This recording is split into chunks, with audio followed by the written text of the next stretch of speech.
The hot summer sun beat mercilessly against the prairie as Faith Summers clutched her swollen belly, the dust of the trail clinging to her tear-streaked face.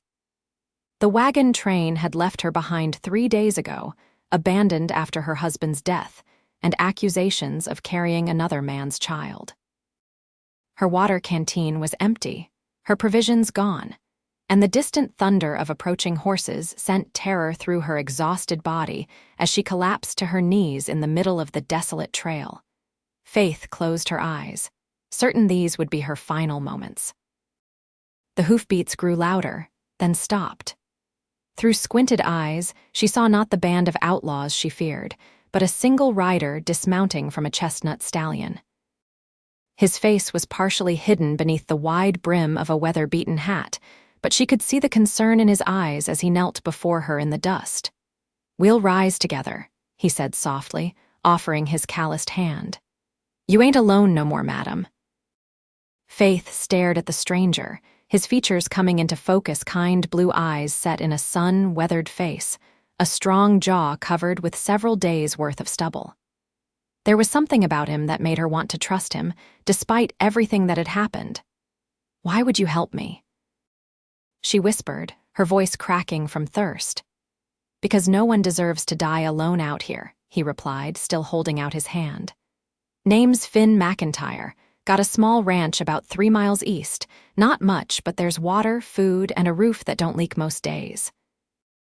Faith hesitated, one hand protectively over her unborn child. She had trusted before, and it had led her here abandoned and desperate. But what choice did she have? "Faith," she managed, taking his outstretched hand. "Faith Summers." Finn nodded, his expression solemn. "Well, Miss Faith, let's get you somewhere safe." As he helped her to her feet, another wave of pain hit, causing her to double over. Finn caught her concern etching deeper lines around his eyes. "The baby?" he asked, already guiding her toward his horse.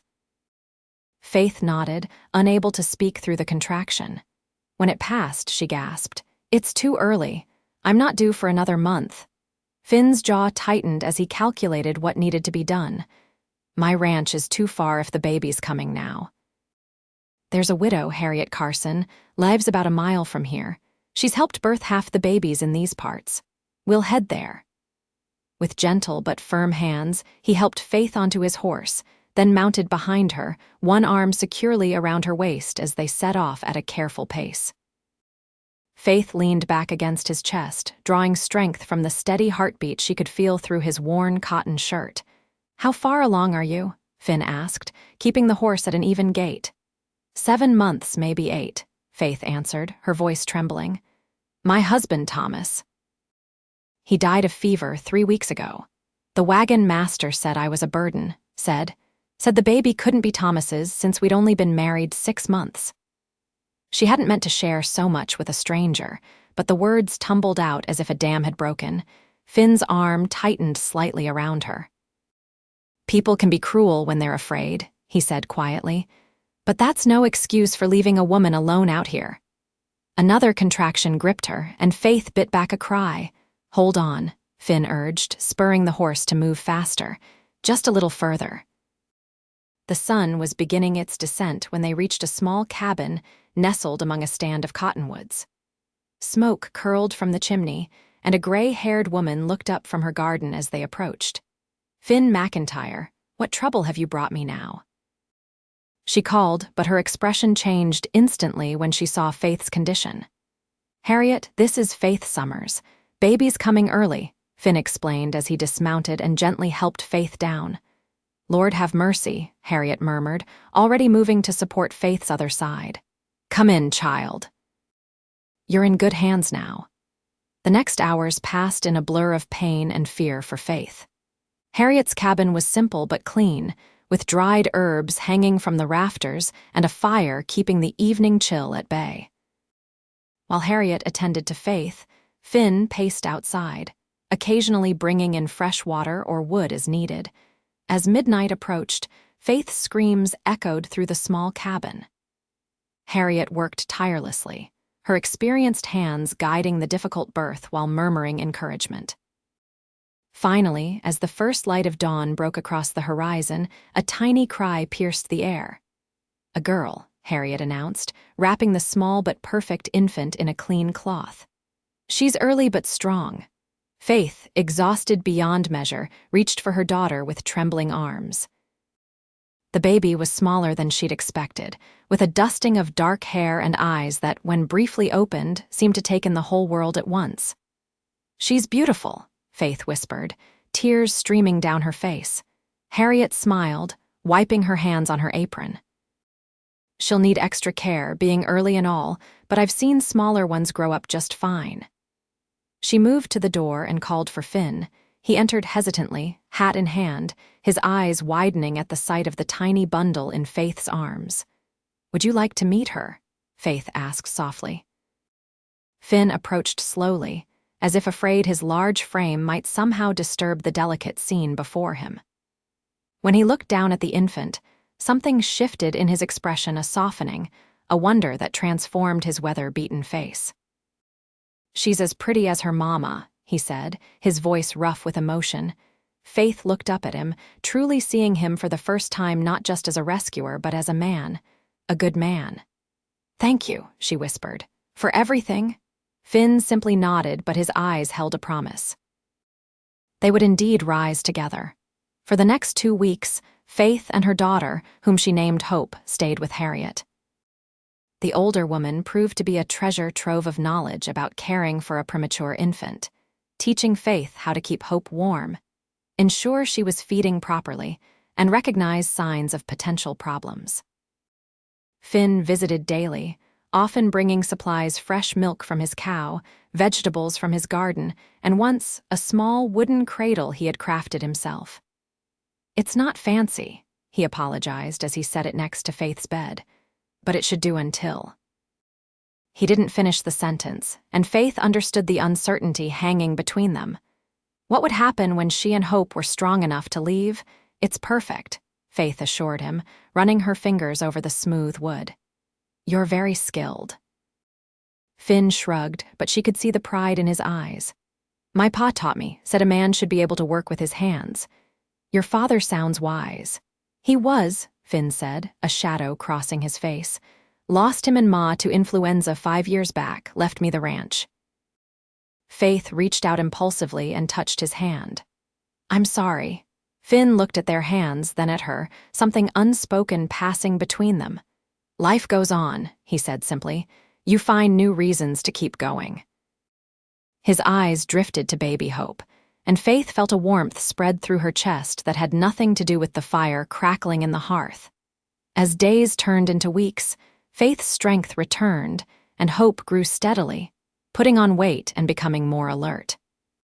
Harriet pronounced them both doing well, but when Faith mentioned finding work in the nearest town, the older woman exchanged a look with Finn that Faith couldn't quite interpret.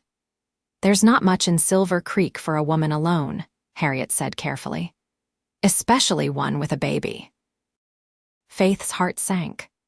She had few skills beyond basic housekeeping and cooking, nothing that would support her and Hope in a frontier town. That evening, as Finn prepared to leave after his daily visit, he lingered at the door, turning his hat in his hands. "Faith," he began, then cleared his throat. "I've been thinking, my ranch, it's not much, but it's good land. The house needs work, and it's awful quiet out there. I could use. That is, if you'd consider." Faith waited, her heart suddenly racing. "I need help around the place," he finally said. "And you need somewhere to stay.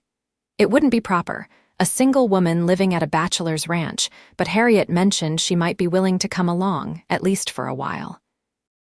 Harriet, who had been pretending not to listen from across the room, snorted. "About time you asked. My old bones could use a change of scenery." Faith looked between them, overwhelmed by the offer. "I couldn't impose. It's not imposing if you're working," Finn interrupted. "You'd earn your keep, and Hope would have clean air, good food." He hesitated.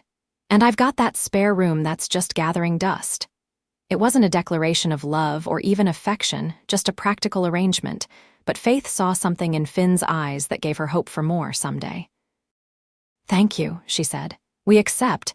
The relief on Finn's face was immediate and profound. Good, that's good. 3 days later, Finn arrived with his wagon to transport Faith, Hope, and Harriet, along with their few belongings, to his ranch. The journey took less than 2 hours, but to Faith, it represented a vast distance from the desperation she had felt on that dusty trail. Finn's ranch came into view as they crested a small hill, a modest but solid house with a barn and corral, nestled in a valley with a creek running through it. Cattle grazed on the surrounding grassland, and a small vegetable garden grew near the house. "It's beautiful," Faith said honestly. Finn looked pleased but shrugged. "It's home." And soon, Faith thought, it might be hers too. The first month at the ranch established a rhythm to their days. Faith took over the cooking and household tasks, while Harriet continued to advise on Hope's care and started expanding the garden. Finn worked from sunrise to sunset, tending the cattle, mending fences, and making improvements to the house, a new shelf here, a repaired floorboard there, always with an eye toward making things more comfortable for Faith and Hope. They took their meals together, conversation gradually becoming easier as they learned each other's habits and histories. Faith shared stories of her childhood in Ohio, her journey west with a husband she'd married more out of practical necessity than love, and her dreams of someday having a place that truly felt like home. Finn spoke less of his past, but when he did, Faith treasured each revelation: how he'd come west with his parents as a boy, the struggles they'd faced establishing the ranch, his father's patient teaching, his mother's determination to bring beauty to their frontier life. "She planted those roses by the porch," he told Faith one evening as they sat watching the sunset, Hope sleeping peacefully in her cradle nearby. "Everyone said they wouldn't survive out here. Too harsh, too dry, but she was stubborn, kept at it until they took hold." Faith smiled, thinking of the climbing roses that still bloomed each spring, their scent greeting her every morning. "She sounds like a remarkable woman." "She was," Finn agreed, his eyes on the distant horizon. "She would have liked you." The simple statement warmed Faith more than she could express. As summer faded into autumn, the arrangement began to shift in subtle ways. Finn's hand would linger when passing Faith a plate at dinner. Faith would find herself watching him as he worked, admiring the strength in his shoulders, the gentleness with which he handled Hope, who had become inexplicably attached to the tall cowboy. Harriet observed it all with knowing eyes, but said nothing, though her pointed looks to Faith spoke volumes. One crisp September morning, as Faith hung laundry while Hope napped under the watchful eye of Harriet, Finn rode in unexpectedly, his expression troubled. "What is it?" Faith asked, immediately concerned. "Riders coming," he said, dismounting quickly. 5, maybe 6 men. "Don't recognize them, and they're coming fast." Faith's heart raced with sudden fear. The frontier was still wild, with outlaws and desperate men who wouldn't hesitate to take what they wanted from an isolated ranch. "Get inside," Finn instructed, already moving toward the house for his rifle. "Stay with Harriet and Hope." Faith obeyed, but her hands trembled as she locked the door behind her. Through the window, she watched Finn position himself on the porch, rifle at the ready as the riders approached. The men reined in their horses at a distance, and one separated from the group, approaching slowly with his hands visible. Even from inside, Faith could see Finn's posture remain tense, ready. After a brief conversation that Faith couldn't hear, Finn lowered his rifle slightly. The stranger gestured toward his companions, then back toward the trail they'd come from.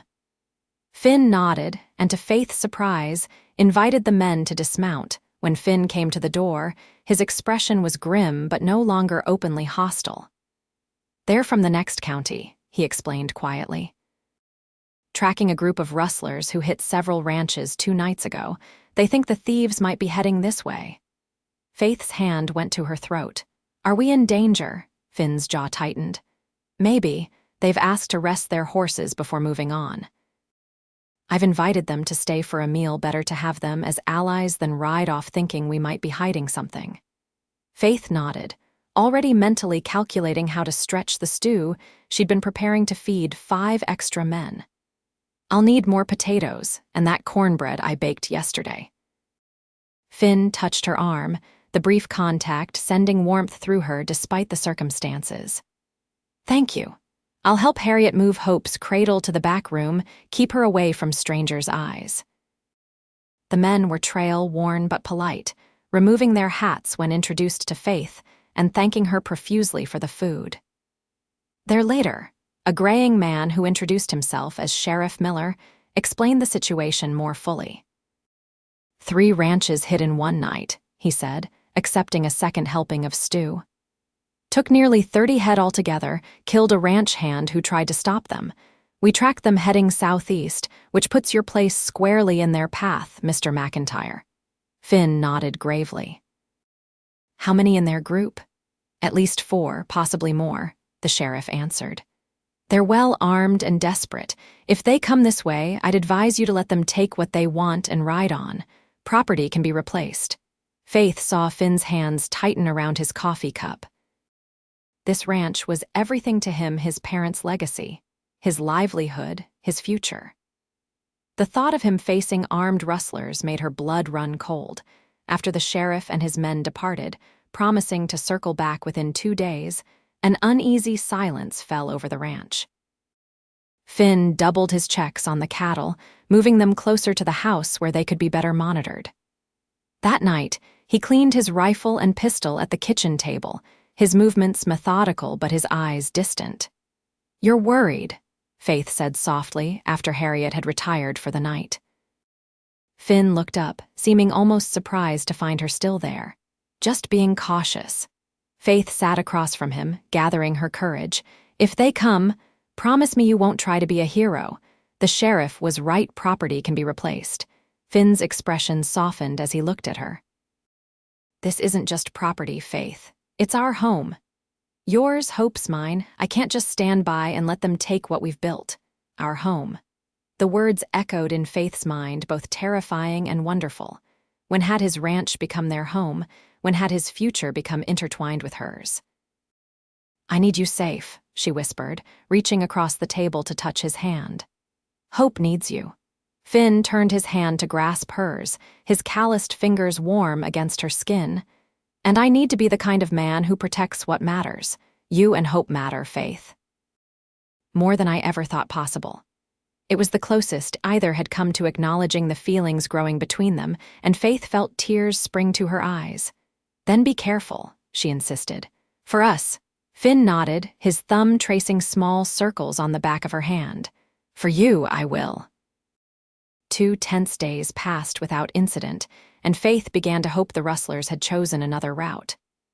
On the 3rd night, however, she woke to the sound of Finn moving quietly through the house. Opening her eyes, she found him fully dressed, buckling his gun belt in the dim light of dawn. "What is it?" she whispered, careful not to wake Hope. "Heard something down by the south pasture," he replied, his voice low. "Probably nothing, but I need to check." Faith sat up, instantly alert. "I'll come with you." "No," Finn said firmly. "Stay here with Hope and Harriet. If you hear shooting, take them to the root cellar and bar the door. There's a loaded shotgun under my bed." Before she could protest further, he leaned down and pressed a quick, hard kiss to her forehead. "I'll be back," he promised, then was gone.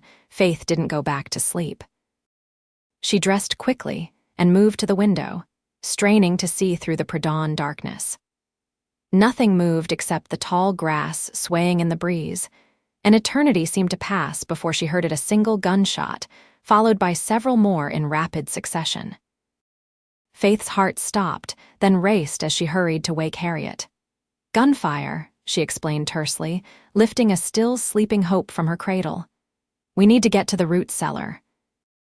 Harriet didn't waste time with questions. Grabbing a blanket and following Faith through the kitchen to the trapdoor that led to the small earthen cellar where they stored vegetables for the winter. They had just reached it when the front door burst open. Faith whirled, clutching Hope to her chest, to find Finn standing there, breathing hard, a bleeding gash across his cheek. "They're coming," he gasped. "4 of them. I got one, but the others are headed this way. No time for the cellar. Faith froze, torn between relief at seeing him alive and fresh terror at his words. What do we do? Finn was already moving, retrieving the shotgun from his room and thrusting it into Harriet's hands. You know how to use this, the older woman nodded grimly. My husband didn't leave me defenseless when he died. Good. Take position by the back window. Don't shoot unless they try to come in that way. He turned to Faith. Take Hope to my room. It's the furthest from the front. Stay low, away from the windows. Faith nodded, her arms tightening around her daughter, who was beginning to stir, sensing the tension. What about you? Finn checked his pistol, his expression hardened into something Faith had never seen before. I'll be at the front. They're after the cattle, not us. If they're smart, they'll bypass the house altogether. And if they're not smart, Harriet asked, already moving toward her assigned position. Finn's eyes met Faith's for a brief, intense moment. Then they'll regret it. Faith carried Hope to Finn's room, her heart pounding so loudly she was sure it would wake her daughter. The room smelled of him leather and hay and the soap he used to shave. She settled in the corner furthest from the window, cradling Hope close and whispering soothing nonsense as the baby began to fuss. The minutes stretched like hours as Faith strained to hear what was happening. Voices outside, too distant to make out words. Then hoofbeats approaching the house, stopping. More voices, louder now, angry, a shout. Finn's voice, though she couldn't discern the words. A response, mocking. Then silence. The shot, when it came, was deafening in the still morning air. Faith bit back a scream, pressing Hope's face against her shoulder to muffle her cries. Another shot, then another, the sounds blending together until Faith couldn't tell how many had been fired or by whom.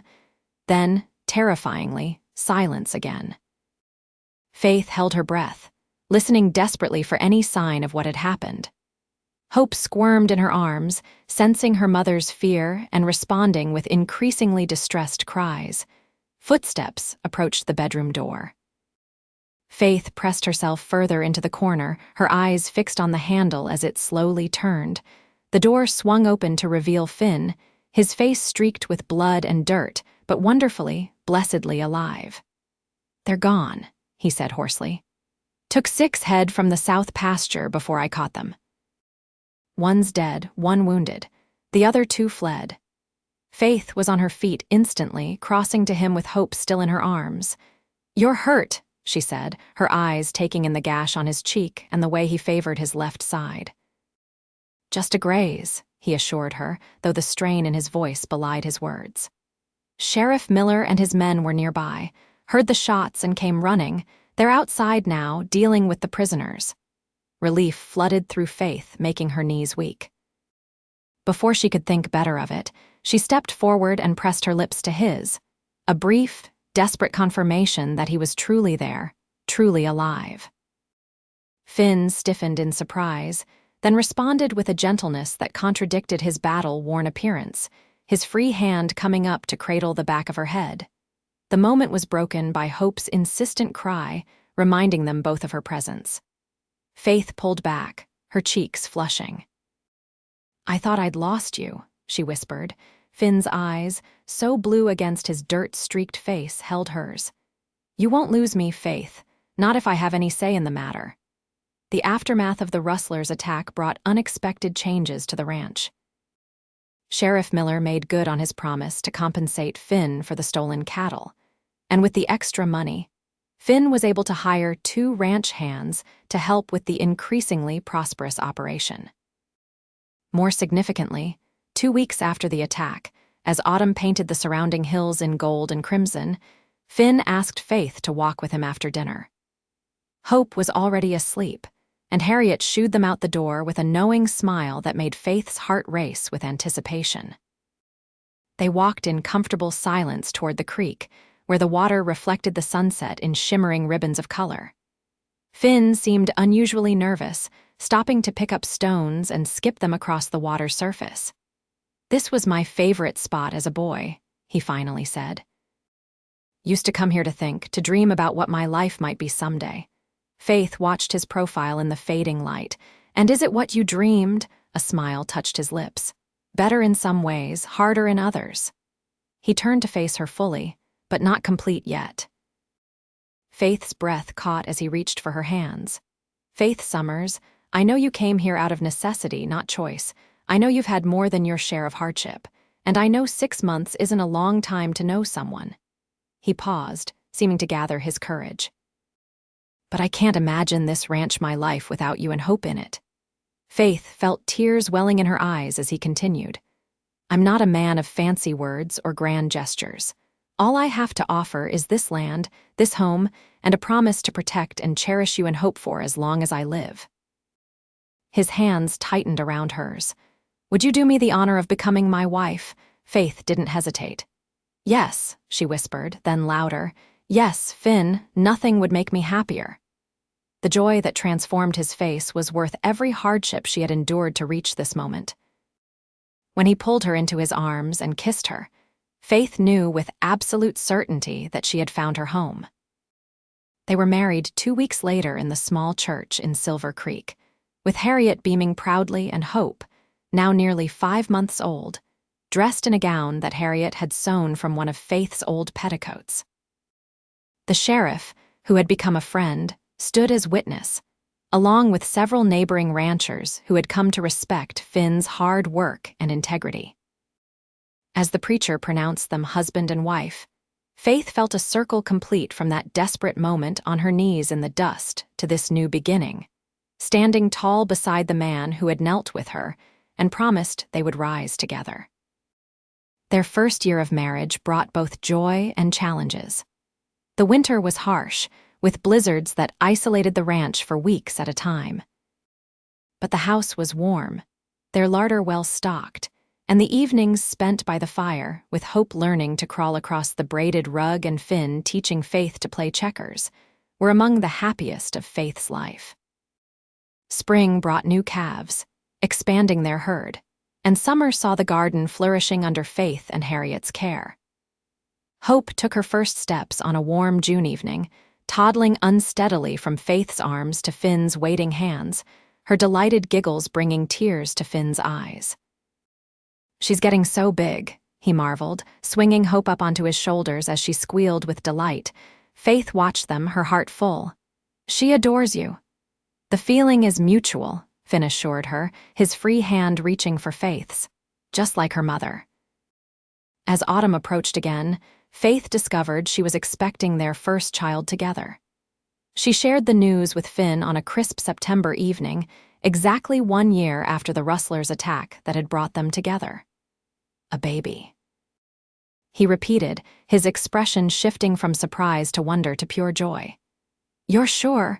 Faith nodded, placing his hand on her still flat stomach. Harriet confirmed it. "She thinks the baby will come in early spring." Finn pulled her into his arms, pressing his forehead to hers. "Thank you," he whispered, his voice thick with emotion. "For what? For everything. For staying, for making this house a home, for giving me a family I never thought I'd have." Faith smiled against his shoulder. "We built this together, Finn, just like you promised we would." The winter passed peacefully, with Faith's belly growing round as Hope celebrated her first birthday. Harriet, now firmly established as part of their family, began knitting tiny garments for the new arrival and teaching Faith remedies for morning sickness and backache. In early April, just as the first wildflowers began to dot the prairie, Faith's labor began. Unlike Hope's early and frightening arrival, this birth progressed normally, with Harriet calmly directing proceedings and Finn pacing anxiously outside until his son's lusty cries filled the house. "A boy," Harriet announced, placing the red-faced, squalling infant in Faith's arms. "Strong as his pa, I'd say."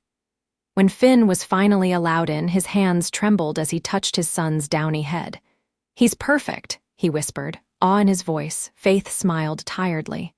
"What shall we call him?" Finn considered for a moment. "What about Daniel, after my father?" "Daniel Macintyre," Faith tested the name. "I like it." Hope, now nearly 18 months old, was brought in to meet her brother, her small face solemn as she peered at the baby. "Baby," she pronounced, reaching out to pat his head with surprising gentleness. "That's right, sweetheart," Faith confirmed. "Your baby brother." As she looked at her family, gathered around her Finn with his arm protectively around Hope, Harriet beaming from the doorway, and tiny Daniel nursing at her breast, Faith felt a deep contentment that she had once thought impossible. From that desperate moment on her knees in the dust to this a home, a family, a love that grew stronger with each passing day. They had risen together, just as Finn had promised, and built something beautiful from the ashes of their separate pasts. The years that followed brought more children, twin girls, Frances and Florence, born on a snowy December night 3 years after Daniel, and another son, Joseph, who arrived almost exactly 5 years to the day after Finn and Faith's wedding. The ranch prospered under Finn's careful management, expanding to include more cattle, horses, and eventually, an apple orchard that became Faith's special pride. Harriet remained with them until her peaceful passing in her sleep at the age of 78, by which time Hope was 12, and able to help Faith with the younger children and household duties. Hope grew into a thoughtful, intelligent young woman who bore little physical resemblance to Thomas Summers, but showed a remarkable talent for drawing that Finn encouraged, purchasing special pencils and paper from as far away as Denver for her 15th birthday. "You don't have to do that," Faith said as they watched Hope unwrap the expensive gifts with wide eyes. "She's not, she's mine," Finn interrupted firmly. "Has been since the day I found you both. Blood doesn't make a family, Faith, love does." Faith leaned against his shoulder, watching as their children, for they were all theirs, in every way that mattered, exclaimed over their gifts and teased each other good-naturedly. "Do you ever regret it?" she asked quietly. "Stopping that day on the trail." Finn turned to look at her, the years having added silver to his temples, but none of the hardness that marked so many men of the frontier. "Not for a single moment," he said, his voice carrying the same certainty it had when he knelt beside her in the dust and promised they would rise together. "Best decision I ever made."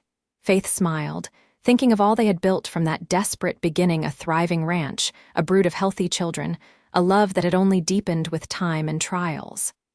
"We did rise, didn't we?" she mused. "Higher than I ever thought possible." Finn's arm tightened around her shoulders. "And we're still rising, Faith. Every day with you is higher than the last." As the sun set beyond the windows of the home they had built together, casting golden light across their children's laughing faces, Faith knew it to be true. From her lowest moment, abandoned, desperate, on her knees in the dust, she had risen to heights of happiness she could never have imagined. All because a kind-hearted cowboy had knelt beside her and offered his hand. They had indeed risen together and would continue to rise, through whatever joys and challenges life might bring, strengthened by a love born in desperation but nurtured in hope, faith, and the promise of always rising together. On Hope's 18th birthday, the family hosted a celebration that brought neighbors from miles around. The ranch, now one of the most prosperous in the county, easily accommodated the guests with tables set up under the cottonwoods and lanterns casting a warm glow as dusk fell.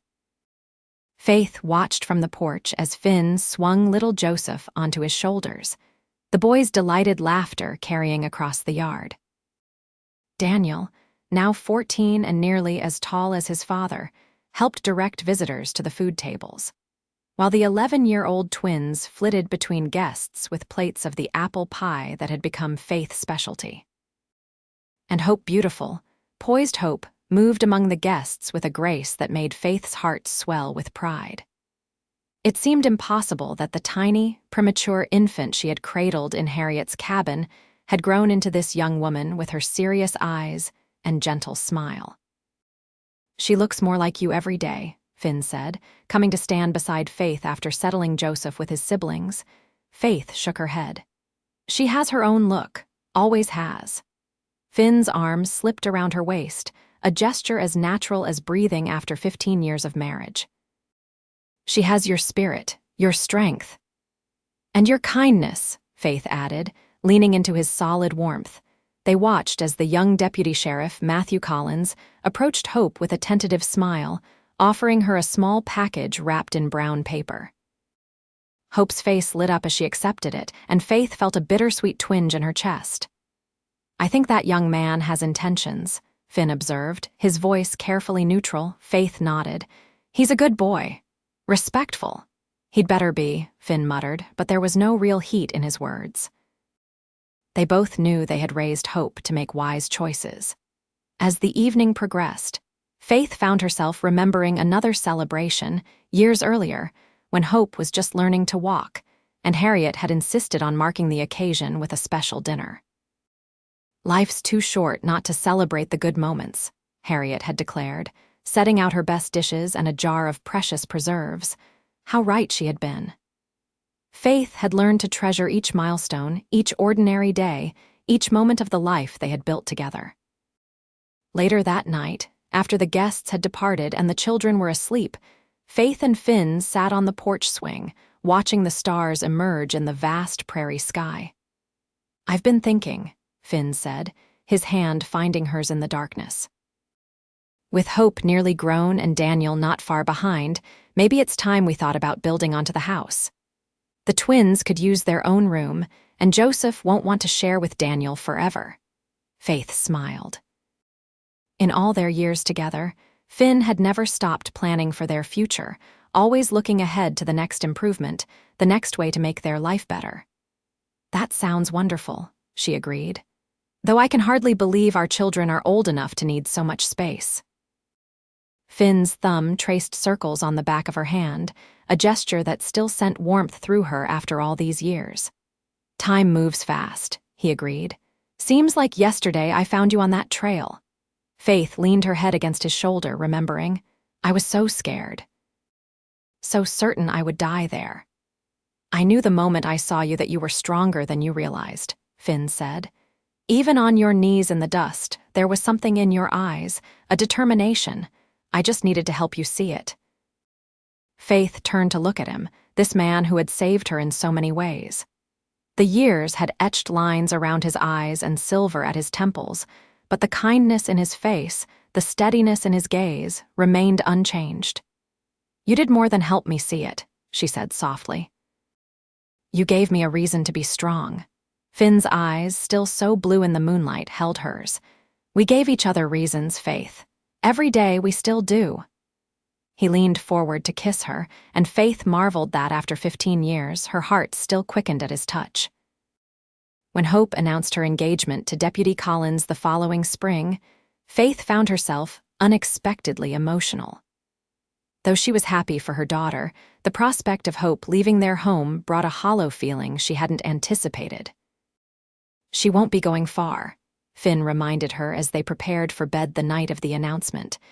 "Matthew's building that house just 2 miles down the road."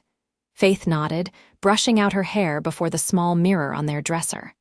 "I know, it's just—" "She's the beginning of our family, Finn, the reason we found each other." Finn came to stand behind her, his hands gentle on her shoulders. "And she'll always be part of us, no matter where she lives." "Besides," he added with a smile that crinkled the corners of his eyes, "I have a feeling we'll be seeing plenty of them. Matthew looks at Hope the way I still look at you." Faith turned to face him, her brush forgotten. "And how is that?" Finn's expression softened. "Like she's the sunrise after the longest night, like everything good in the world is somehow connected to her smile." Faith felt tears prick her eyes. "After all these years, you can still make my heart race with words like that." "Good," Finn said, drawing her into his arms. "Because I intend to keep doing it for at least 30 more years." Hope's wedding that autumn was a joyous occasion, with the ceremony held in the meadow by the creek where Finn had proposed to Faith all those years ago. Faith worked for weeks on Hope's dress, using lace ordered from Scent.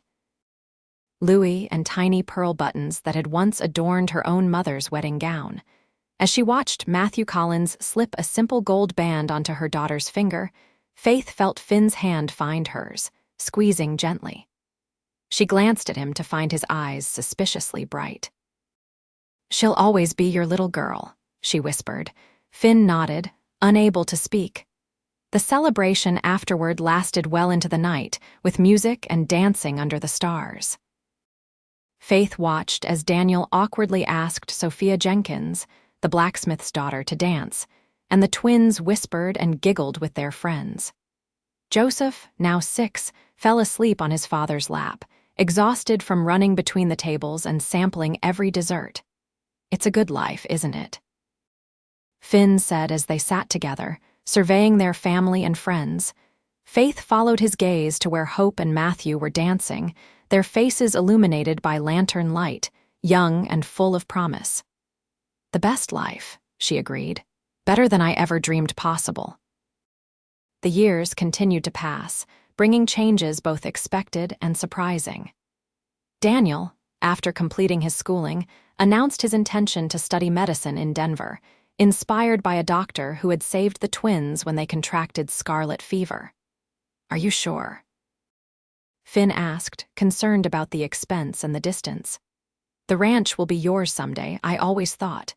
"I know, Pa," Daniel said, his young face serious. "And I love this land. But when I saw Dr. Morgan save Florence and Francis, I knew that's what I wanted to do, to help people that way." Faith watched the play of emotions across Finn's face: disappointment, pride, acceptance. "Then you should do it," Finn finally said. "Your mother and I will find a way to make it happen." The sacrifice was considerable, but seeing Daniel return from his first year of medical training, full of knowledge and purpose, convinced them both it had been worth it. The twins, so alike in appearance but so different in temperament, found their own paths as well. Florence, the quieter of the two, revealed a talent for teaching when she began helping at the small school in Silver Creek. Frances, always more adventurous, surprised everyone by announcing her intention to learn ranching from the ground up. "Girls don't usually take to cattle work," one of the ranch hands commented doubtfully when Frances began joining the men on their rounds. "My daughter isn't usually anything," Finn replied with a proud smile. "And she has a better eye for sick cattle than half the men I've hired." Joseph, the baby of the family, grew into a thoughtful boy with Finn's blue eyes and Faith's gentle nature. He showed an early interest in the written word, devouring every book he could find and filling small notebooks with stories of his own creation. Through it all, Finn and Faith's bond remained the center around which their family revolved. They weathered droughts that threatened the cattle, illnesses that left them sleepless with worry, and the natural tensions that arose as their children grew and asserted their independence. "How do we do it?" Faith asked one night after a particularly heated disagreement with Frances over her insistence on joining a cattle drive to Kansas City. "How do we let them go their own way when all we want is to keep them safe?" Finn, now showing more silver than brown in his hair but still strong and vital, considered her question seriously. "I reckon it's like when I found you on that trail," he finally said. "I could have taken you straight to town, left you with the doctor or the preacher's wife. Would have been safer, maybe, but you needed to find your own strength, make your own choices." Faith nodded, understanding. "And you promised we'd rise together, not that you'd carry me." "Exactly," Finn agreed, his weathered hand finding hers. "We rise by letting others find their way to stand, then walking beside them." Hope gave them their first grandchild, a boy named Robert, when Faith was 42 and Finn 47. Holding the infant in her arms, Faith marveled at how life circled back on itself once again, cradling a new life, but this time with the wisdom and security that had been so painfully absent when Hope was born. "He has your eyes," Hope said, watching as her mother rocked the baby. Faith smiled. "Every baby has blue eyes at first." "Not like these," Hope insisted. "These are Macintyre eyes." Faith looked down at the infant, seeing the resemblance not just to herself or Finn, but to all of them, the family they had created from that desperate beginning on a dusty trail. When Robert was 2, Hope announced she was expecting again, and around the same time, Daniel returned from Denver with both his medical degree and a wife, a nurse named Sarah, who had assisted in his training. The practice in Silver Creek needs a doctor, he explained over dinner at the ranch. The town's growing, and Dr. Morgan is talking about retiring. Sarah and I thought, "You're coming home?" Faith asked, hardly daring to hope. Daniel nodded, his smile so like Finn's it made her heart ache with love. "If that's all right, all right." Finn repeated, his voice rough with emotion. "Son, nothing would make us happier." As their family expanded hope with 3 children eventually, Daniel and Sarah with 2 the ranch house became the center of gatherings that grew larger and more boisterous each year. Faith, whose own childhood had been marked by loss and transience, sometimes stood back and watched in wonder at the tapestry of love and connection that had grown from her and Finn's union. "What are you thinking about?" Finn asked, finding her alone on the porch one Christmas Eve as the sounds of their children and grandchildren playing games drifted through the windows. Faith smiled up at him, this man who had knelt beside her in her darkest moment and offered not pity, but partnership. "I'm thinking about how full the house is, how full our lives are." Finn nodded, his arms slipping around her waist in the gesture that had become as natural as breathing over their 30 years together. "From just the 2 of us 3, counting hope to all this. Sometimes I can hardly believe it myself." Faith leaned against him, drawing strength from his solid presence just as she had that first day. "Do you remember what you said to me when you found me on the trail? That we'd rise together," Finn replied without hesitation. "And we have, Faith. Higher than I ever dreamed possible." As they stood together watching the snow begin to fall, Faith thought about the journey that had brought them here from desperation to abundance, from strangers to partners, whose souls seemed woven together by time and love and shared purpose. They had indeed risen together, creating a legacy of love that would continue long after they were gone, in their children and grandchildren, and in the land they had nurtured.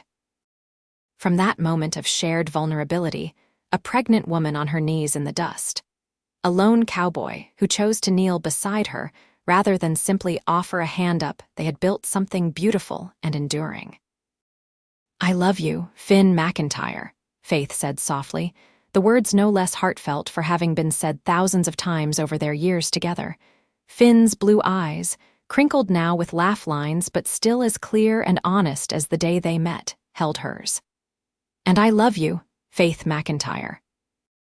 Yesterday, today, and all our tomorrows." As they turned to rejoin their family inside the warm house, Faith knew with absolute certainty that whatever challenges the future might hold, they would face them as they had faced everything since that fateful day on the trail together, rising always higher, strengthened by a love that had begun with a simple promise and grown into the foundation of a legacy that would endure for generations to come.